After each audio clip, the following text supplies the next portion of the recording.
So I want to talk about the most perfectly constructed double bind in modern royal media history, because apparently Meghan saying "call me Meg" has apparently broken several British newspapers this week.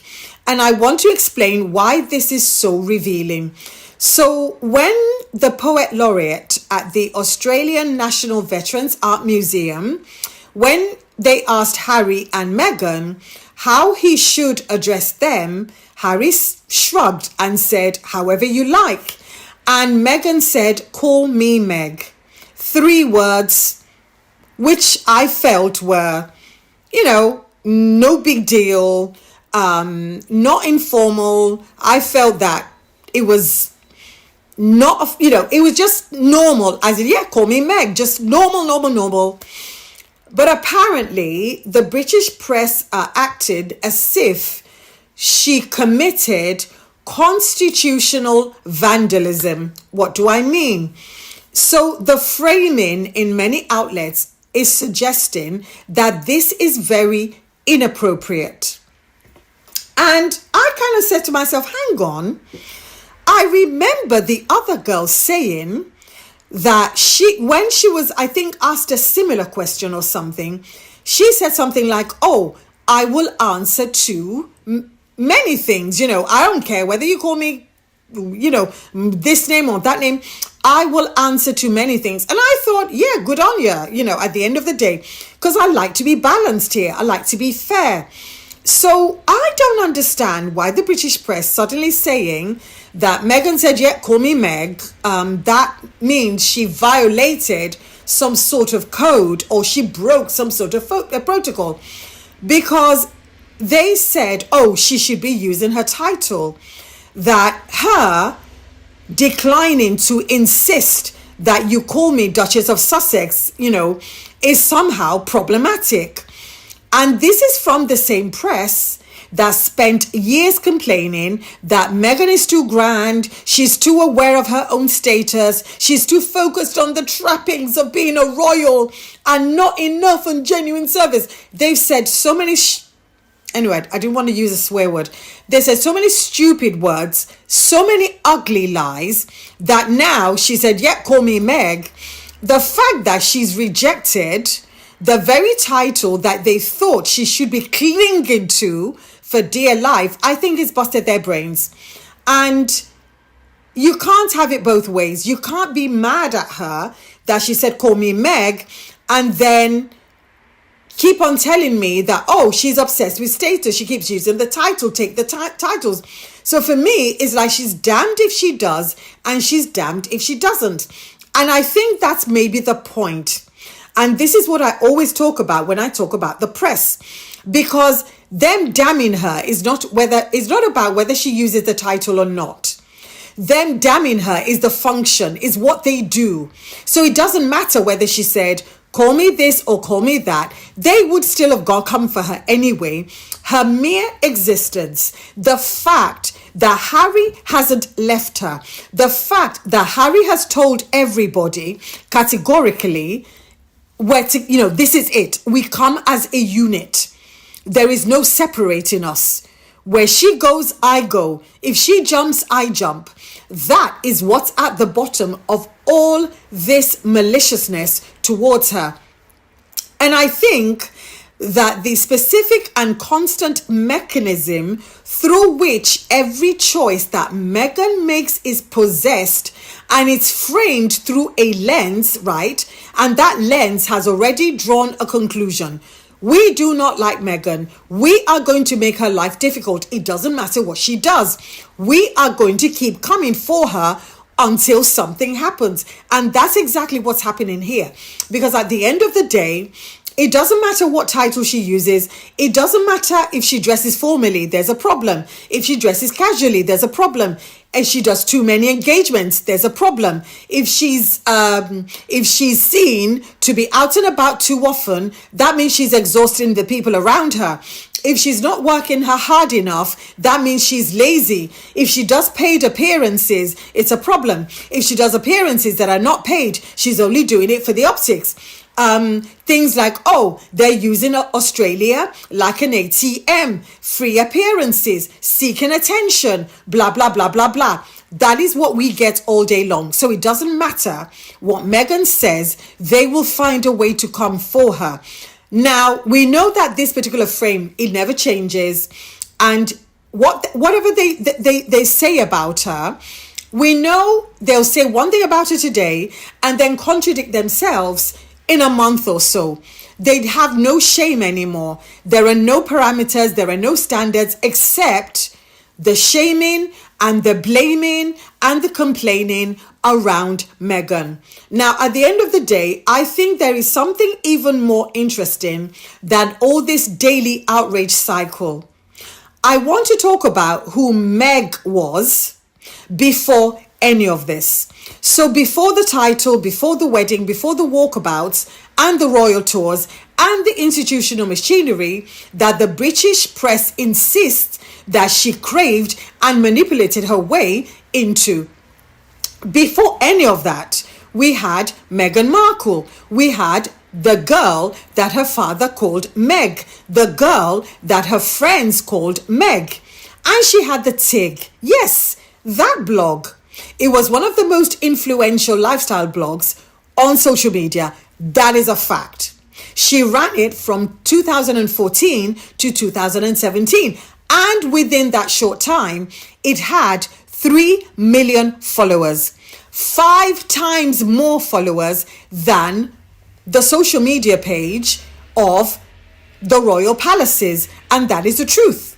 Now, we know that when she was running the TIG, she wrote about food, she wrote about travel, she wrote about women and culture and the intersection of wellness and purpose and life well lived. She was well traveled. She was well educated. We know that she was using her platform from Suits, a show that she worked on for 7 years. We know that she was using it for the betterment of women in general. And she was already visiting women's shelters and engaging with causes and showing up in spaces where her presence could mean something. So she didn't need a title to build a platform. She already built one. She already had a platform. And in one of my early videos, I referenced the other brother and the other girl wasting their 20s and 30s. We know the other girl literally waited around till she was 29 just so she could marry into that family. And as soon as she married into the family, she was so grateful to be let in. She was completely subsumed into that family. And as for the other brother, we know he did nothing well, in my opinion anyway, he did nothing of note between, when he was in his 20s, 30s, and even his 40s. Even now, for the both of them, their engagement numbers are abysmal. We have a very sick king who is elderly, outworking his own son and daughter-in-law. That is what we have. So at the end of the day, she gave up the TIG. Meghan gave up the TIG in order to become a part of the royal family because the institution insisted that she give it up. So what they tried to say was that you joining the family is incompatible with having any kind of personal voice, and it's incompatible with you running any kind of commercial enterprise. And then they told her that, by the way, we're still not going to pay for you. And Harry said that in his book Spare. My dad said he hasn't got the money to feed her. So Meghan was wearing her own clothes and they were getting by. And now they're upset because she said, call me Meg. I believe what she was saying is, you know what? Yes, I am married to a prince, but this is me, my core. This is who I am. I am Meg. And Meg she is to many of us. And Meg may she remain. But anyway, let me know what you think in the comments, please. My name's Elizabeth. I'm the author of The Luxpreneur. And for more insights like these, please like, share, comment, and follow me. And to support my work in holding truth to power, you can buy me a coffee at buymeacoffee.com/Elizabeth Solaru, or you can get a copy of my book, the Luxpreneur from Amazon, Waterstones, or Barnes & Noble. The title was always the interlude. Meghan's return to authenticity. The title was the interlude. The interruption.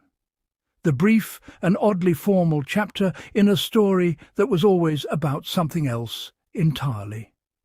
Meghan Markle built a platform that reached 3 million people by writing about purpose and connection and the daily work of building a life that meant something beyond its surface markers. She did not stumble into visibility. She created it. She worked on a television show for 7 years and turned that visibility into a conversation about what mattered to her and what might matter to the women reading her words at midnight on a laptop or during a lunch break scrolling on a phone. She visited women's shelters and engaged with causes and showed up in rooms where her presence carried weight not because of a title bestowed by an institution, but because she had spent years making choices that said, "This is who I am, and this is what I care about." The Duchess of Sussex was a role she agreed to play. Meg was always who she was, and when she closed the TIG to join the royal family, she was not stepping into her power. She was stepping sideways into a structure that would spend years trying to diminish the power she had already built and wielded entirely on her own terms. The woman in the pottery workshop in Melbourne saying, "Call me Meg," is not rejecting anything. She is continuing. She's returning. She's standing in a room full of people who wanted to meet her not because of what she's called, but because of who she has always been. The incident at the Veterans Art Museum. When the Poet Laureate at the Australian National Veterans Art Museum asked Harry and Meghan how he should address them, Harry shrugged and said, "However you like," and Meghan said, "Call me Meg." 3 words, an invitation, a signal of ease and accessibility. The British press responded as though she had committed an act of constitutional vandalism.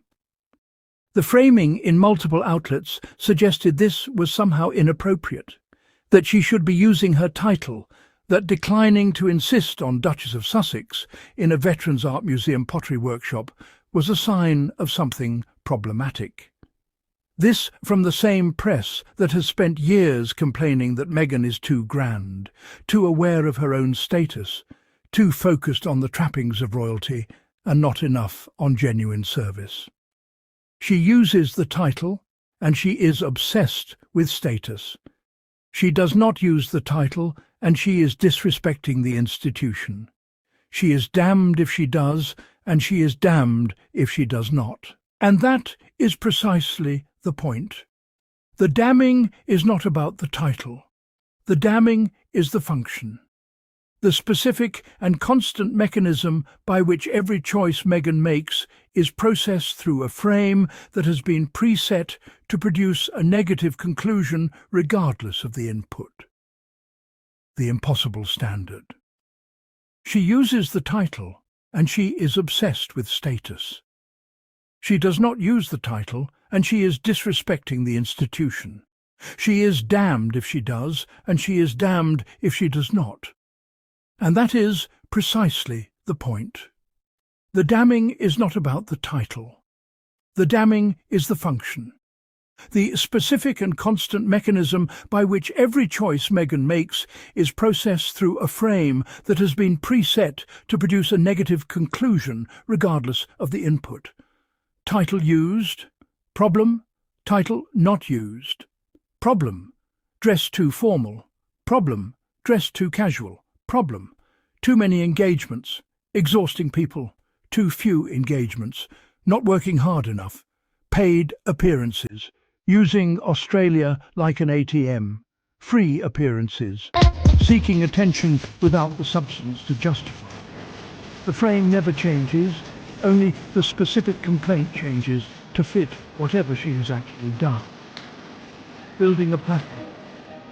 Before the Crown, we have the TIG, a lifestyle and values blog that she ran from 2014 to 2017. It had 3 million readers. She was writing about food and travel and women and culture, and the specific intersection of wellness and purpose and the life well lived.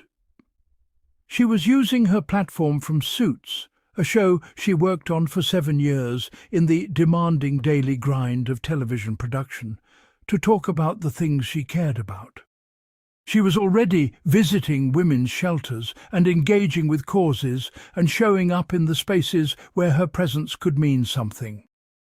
She did not need a title to have a platform. She had built one. She gave up the TIG when she became engaged to Harry because the institutional requirements of joining the royal family made it incompatible with the kind of personal voice and commercial independence the blog represented.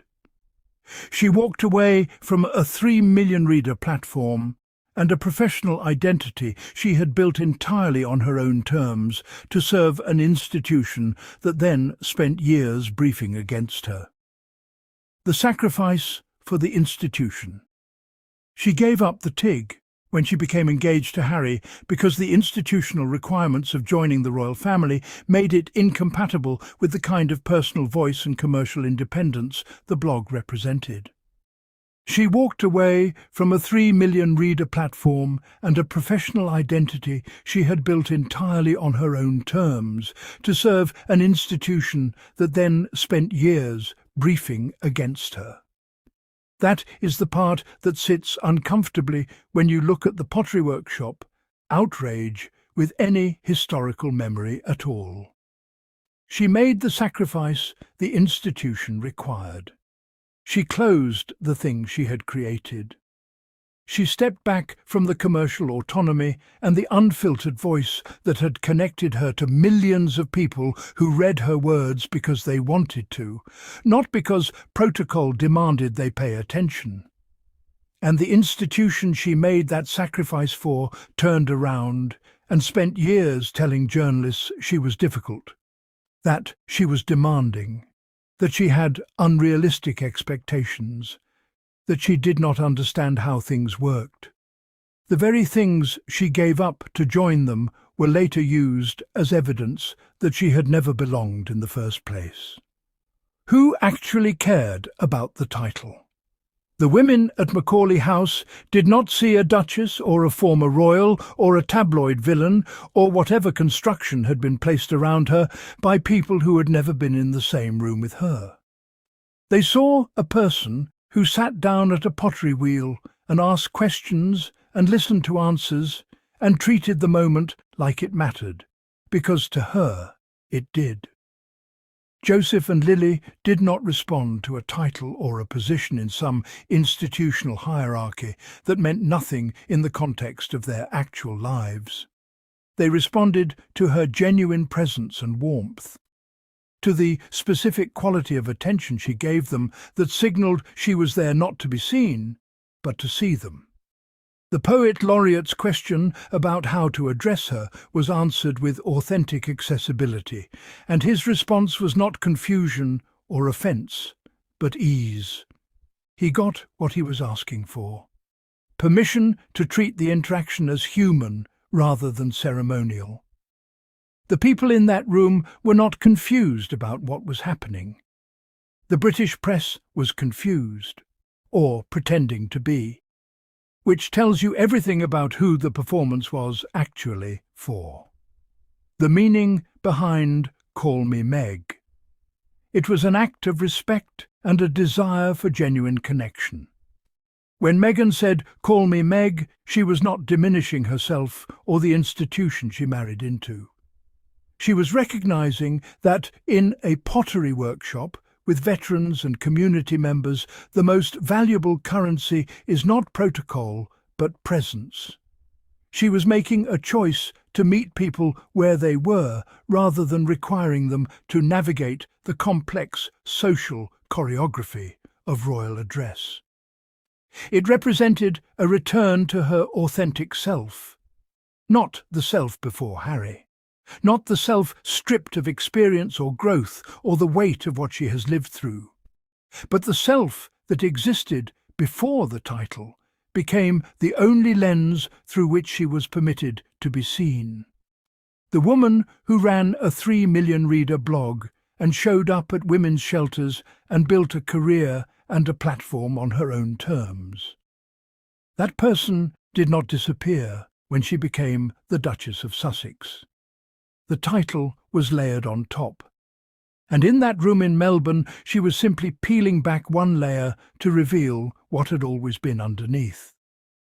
It demonstrated healthy human interaction in a formal setting. Someone asked a respectful question about how to address her. She gave a gracious answer that prioritized comfort and connection over hierarchy. That is not a breach of decorum. That is decorum functioning exactly as it should. The purpose of manners is to make people feel at ease. The purpose of respect is to honor the humanity of the people in front of you. Meghan did both. And the fact that this straightforward moment of social grace was turned into a scandal tells you everything you need to know about the machinery that processes her every move. The woman who built her own platform. She was a self-made professional with a global platform before the title ever entered her life. Before anyone thought to place Duchess in front of her name or suggest that her worth was contingent on an institutional designation she had no part in creating. The title was a temporary institutional interlude, a brief chapter in a longer story that began long before palace walls and will continue long after them. A detour through someone else's machinery that tried to redefine a person who had already spent years defining herself. She remains the same person the Australians were delighted to meet in that pottery workshop, the same woman who built the TIG from nothing and walked away from it when circumstances required. The same woman who knows exactly who she is, whether the British press acknowledges it or not, and who understands that a title is something you wear and a self is something you are. And only one of those things matters when you're sitting across from a 4-year-old with a pink knitted flower or a veteran trying to express something difficult through clay.